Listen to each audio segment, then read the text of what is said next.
சூரா Maryam. அளவற்ற அருளாளனும் நிகரற்ற அன்புடையனுமாகிய அல்லாஹ்வின் திருப்பெயரால் துவங்குகின்றேன். நபியே, இது உம்முடைய இறைவன் தன் அடியாராகிய ஜக்கரியாவுக்கு அருளிய ரஹ்மத்தை பற்றியதாகும்.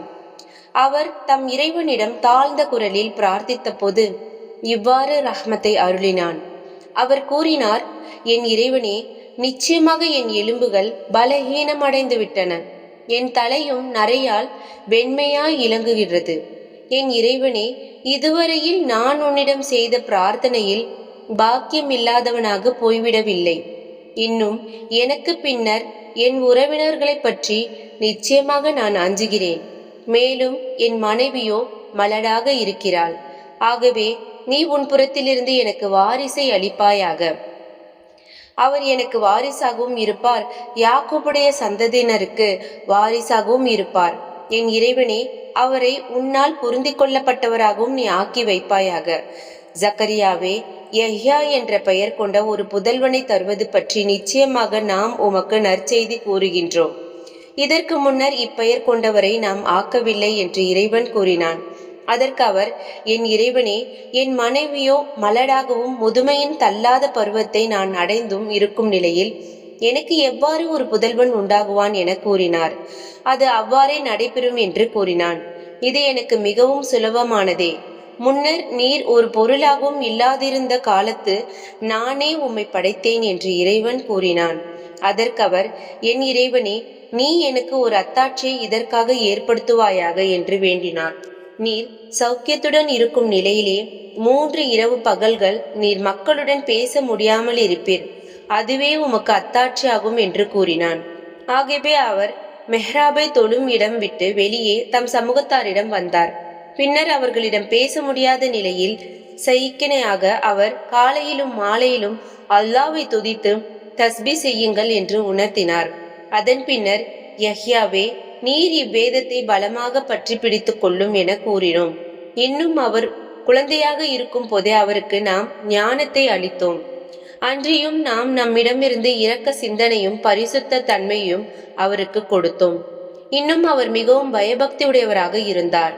மேலும் தம் பெற்றோருக்கு நன்றி செய்பவராகவும் இருந்தார். அவர் பெருமை அடிப்பவராகவோ அல்லாஹ்வுக்கு மாறு செய்பவராகவோ இருக்கவில்லை. ஆகவே அவர் பிறந்த நாளிலும் அவர் இறக்கும் நாளிலும் மறுமையில் அவர் உயிர் பெற்றலும் நாளிலும் அவர் மீது சலாம் சாந்தி நிலைத்திருக்கும். நபியே, இவ்வேதத்தில் மரியமை பற்றியும் நினைவு கூர்வீராக. அவர் தம் குடும்பத்தினரை விட்டும் நீங்கி கிழக்கு பக்கமுள்ள இடத்தில் இருக்கும் பொழுது அவர் தம்மை அவர்களிடமிருந்து மறைத்துக் கொள்வதற்காக ஒரு திரையை அமைத்துக் கொண்டார். அப்போது நாம் அவரிடத்தில் நம் ரூஹை ஜிப்ரீலை அனுப்பி வைத்தோம். மரியமிடம் சரியான மனித உருவில் தோன்றினார். அப்படி அவரை கண்டதும், நிச்சயமாக நாம் உம்மை விட்டும் ரஹ்மானிடம் காவல் தேடுகிறேன். நீர் பயபக்தியுடையவராக இருந்தால் நெருங்காதீர் என்றார். நிச்சயமாக நான் உம்முடைய இறைவனின் தூதன், பரிசுத்தமான புதல்வரை உமக்கு நன்கொடை அளிக்க வந்துள்ளேன் என்று கூறினார். அதற்கு அவர், மரியம், எந்த ஆடவனும் என்னை தீண்டாமலும் நான் நடத்தி பிசகியவளாகவும் இல்லாதிருக்கும் நிலையிலும் எனக்கு எவ்வாறு புதல்வன் உண்டாக முடியும் என்று கூறினார். அவ்வாறே ஆகும். இது எனக்கு மிகவும் சுலபமானதே. மனிதர்களுக்கு ஒரு அத்தியாட்சியாகவும் நம்மிடமிருந்து ஒரு ரஹ்மத்தாகவும் நாம் அவரை ஆக்குவோம். இது விதிக்கப்பட்ட விஷயமாகும் என்று இறைவன் கூறினான் என்று கூறினார். அப்பால் மரியம் ஈசாவை கருக்கொண்டார். பின்னர் கர்ப்பத்துடன் தொலைவிலுள்ள ஓரிடத்தை சென்றடைந்தார். பின்பு அவருக்கு ஏற்பட்ட பிரசவ வேதனை அவரை ஒரு பேரித்த மரத்தின் பால் கொண்டு வந்தது. இதற்கு முன்பே நான் இறந்து முற்றிலும் மறக்கப்பட்டவளாகி இருக்கக்கூடாதா என்று கூறினார். அப்போது ஜிப்ரீல் அவருக்கு கீழிருந்து, மரியமே, கவலைப்படாதீர்கள். உம்முடைய இறைவன் நிச்சயமாக உமக்கு கீழாலேயே ஒரு சின்ன ஆற்றை உண்டாக்கி இருக்கின்றான் என்று அழைத்து கூறினார்.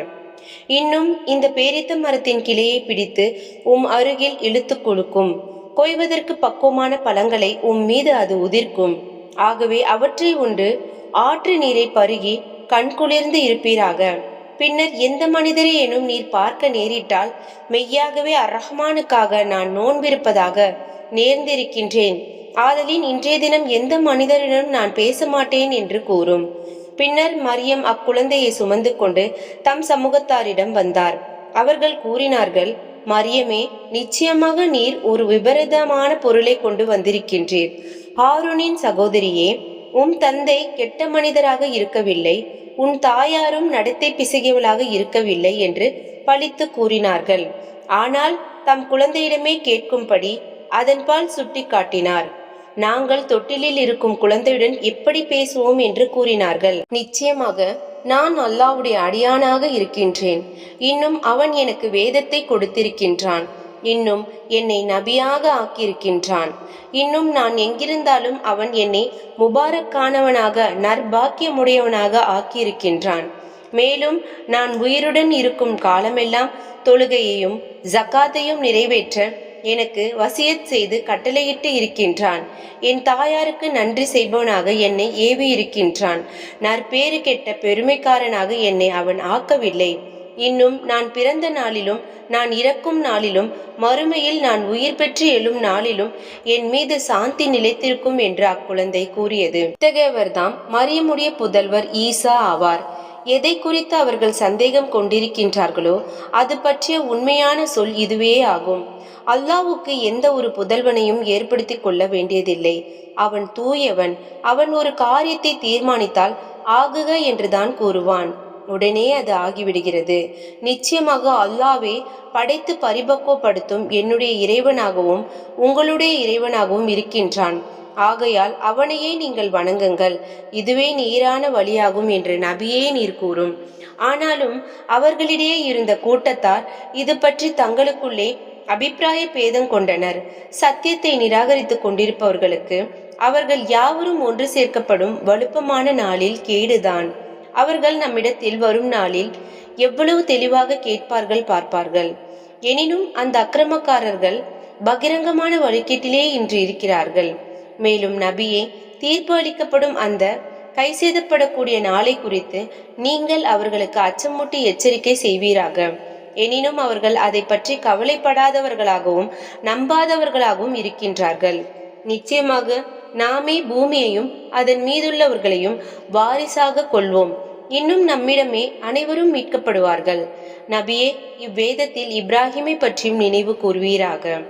நிச்சயமாக அவர் மிக்க உண்மையாளராகவும் நபியாகவும் இருந்தார்.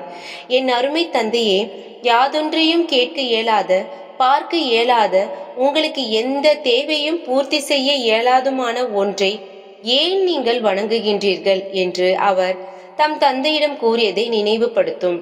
என் அருமை தந்தையே, மெய்யாகவே உங்களிடம் வந்திராத கல்வி ஞானம் நிச்சயமாக எனக்கு வந்திருக்கின்றது. ஆகவே நீங்கள் என்னை பின்பற்றுங்கள். நான் உங்களை செவ்வையான நேர்வழியில் நடத்துகின்றேன். என் அருமை தந்தையே, நீங்கள் ஷைத்தானை வணங்காதீர்கள். நிச்சயமாக ஷைத்தான் அர்-ரஹ்மானுக்கு அருள்மிக்க நாயனுக்கு மாறு செய்வான். என் அருமை தந்தையே, நிச்சயமாக அர்-ரஹ்மானிடம் இருந்துள்ள வேதனை வந்து உங்களை தொட்டு நீங்கள் ஷைத்தானின் கூட்டாளியாகி விடுவதை பற்றி நான் அஞ்சுகின்றேன் என்றார். அதற்கு அவர், இப்ராஹிமே, நீர் என் தெய்வங்களை புறக்கணிக்கின்றீரா? நீர் இதை விட்டும் விலகிக்க கொள்ளாவிட்டால் உம்மை கல்லால் எறிந்து கொள்வேன். இனி நீர் என்னை விட்டு நெடுங்காலத்திற்கு விலகி போய்விடும் என்றார். அதற்கு இப்ராஹிம், உம் மீது சலாம் உண்டாவதாக. மேலும் என் இறைவனிடம் உமக்காக பிழை பொறுக்க தேடுவேன். நிச்சயமாக அவன் என் மீது கிருபையுடையவனாகவே இருக்கின்றான் என்று கூறினார். நான் உங்களை விட்டும் அல்லாஹ்வையன்றி நீங்கள் பிரார்த்திப்பவற்றை விட்டும் விலகிக் கொள்கின்றேன். மேலும் நான் என் இறைவனை பிரார்த்தித்து கொண்டே இருப்பேன். என் இறைவனை பிரார்த்திப்பது கொண்டு நான் துர்பாக்கியவனாகாமல் இருக்க போதும் என்றார். இவ்வாறு அவர் அவர்களை விட்டும் அவர்கள் வணங்கி கொண்டிருந்த அல்லாஹ் அல்லாதவற்றை விட்டும் விலகி கொண்ட போது இஸ்ஹாக்கையும் யாக்கூபையும் அவருக்கு நாம் நன்கொடை அளித்தோம். இன்னும் அவர்கள் ஒவ்வொருவரையும் நபியாக ஆக்கினோம். மேலும் நாம் அவர்களுக்கு நம் ரஹமத்திலிருந்தும் நன்கொடை அளித்தோம். அவர்களுக்கு உயர்ந்த நற்பெயரை நாம் ஏற்படுத்தினோம். நபியே, இவ்வேதத்தில் மூசாவை பற்றியும் நினைவு கூர்வீராக. நிச்சயமாக அவர் மாசில்லாத தூயவராக இருந்தார். அவர் ரசூலாகவும் நபியாகவும் இருந்தார். இன்னும் நாம் அவரை தூர் சினாய் மலையின் வலப்புறத்திலிருந்து கூப்பிட்டோம். மேலும் ரகசியத்தில் பேச நாம் அவரை நம்மிடம் நெருங்கி வரச் செய்தோம். மேலும் நம்முடைய ரஹமத்தில் நின்றும் அவருடைய சகோதரர் ஹாரோனையும் நபியாக அவருக்கு நன்கொடை அளித்தோம். நபியே, இவ்வேதத்தில் இஸ்மாயிலை பற்றியும் நினைவு கூர்வீராக. நிச்சயமாக அவர் வாக்குறுதியில் உண்மையாளராக இருந்தார். இன்னும் அவர் தூதராகவும் நபியாகவும் இருந்தார். அவர் தம் குடும்பத்தினரை தொழுகையை கடைபிடிக்கவும் ஜக்காத்து கொடுத்து வரும்படியும் ஏவுபவராக இருந்தார். தம் இறைவனிடத்தில் மிகவும் விரும்பப்பட்டவராகவும் அவர் இருந்தார். நபியே, இவ்வேதத்தில் இத்ரீஸை பற்றியும் நினைவு கூர்வீராக. நிச்சயமாக அவர் சித்திக்காக மிக்க சத்தியவானாக நபியாக இருந்தார். மேலும் நாம் அவரை ஓர் உயரிய இடத்தில் உயர்த்தினோம்.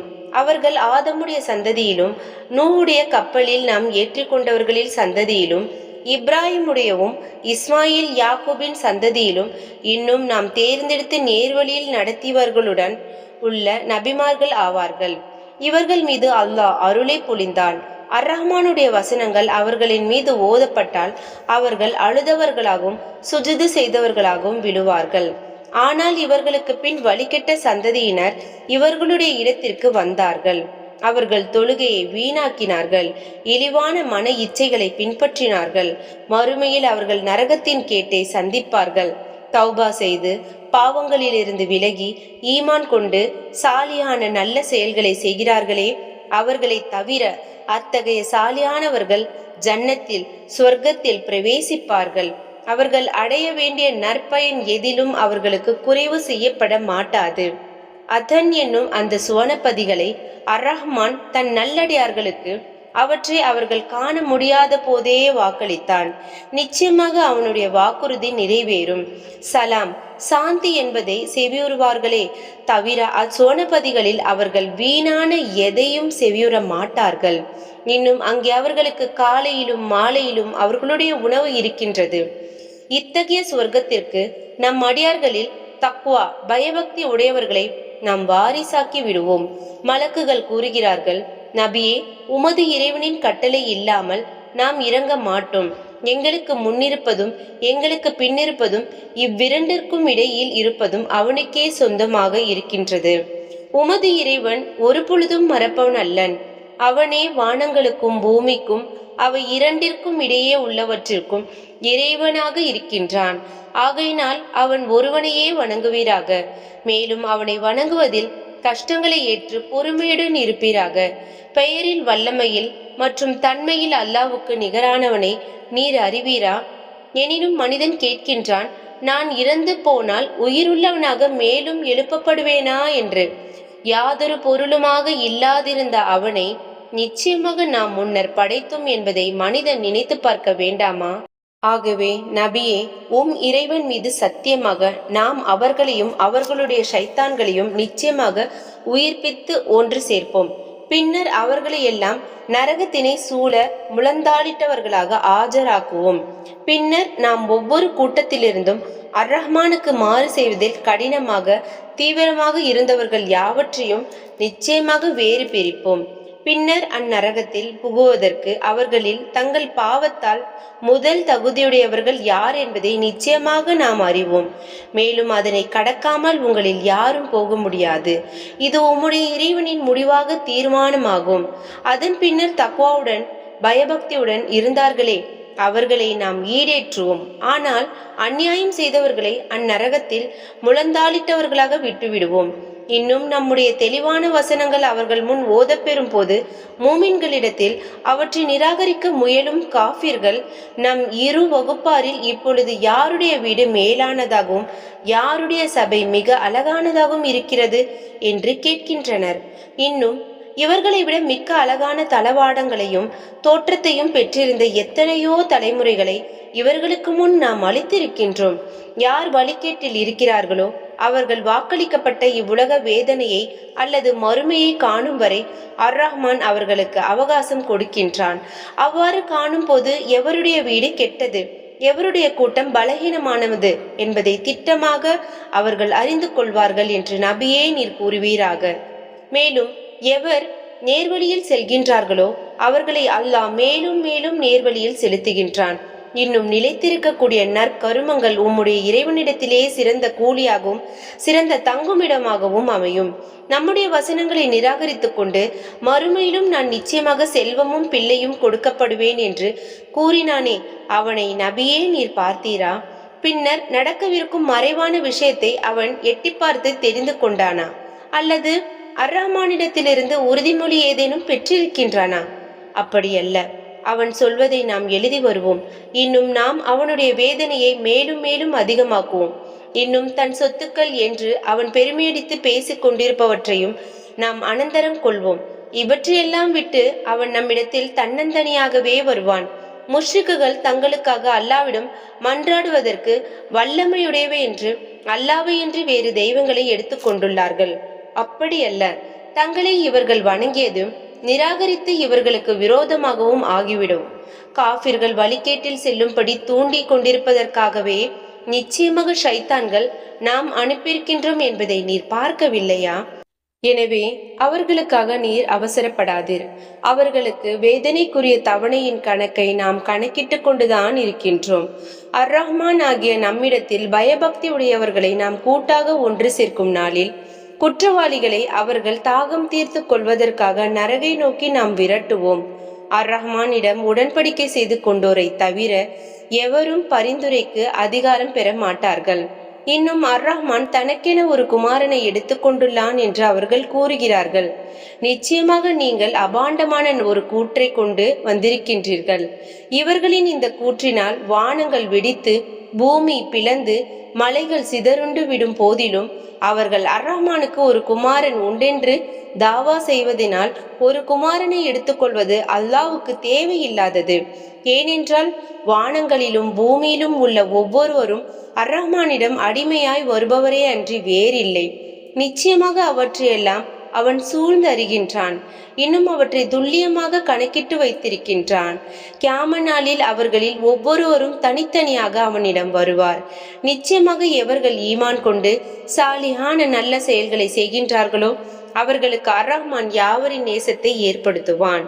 நபியே, நாம் இவ்வேதத்தை உம்முடைய மொழியில் அரபியில் எளிதாக்கியதெல்லாம் இதை கொண்டு நம்மை அஞ்சுவோருக்கு நீர் நன்மாராயம் கூறவும், வீண்வாதம் செய்யும் மக்களுக்கு இதை கொண்டு அச்சமூட்டி எச்சரிக்கை செய்வதற்குமே ஆகும். அவர்களுக்கு முன்னர் எத்தனையோ தலைமுறையினரை நாம் அளித்திருக்கின்றோம். அவர்களில் ஒருவரையேனும் நீர் பார்க்கின்றீரா? அல்லது அவர்களுடைய லேசான சப்தத்தை நீர் கேட்கின்றீரா?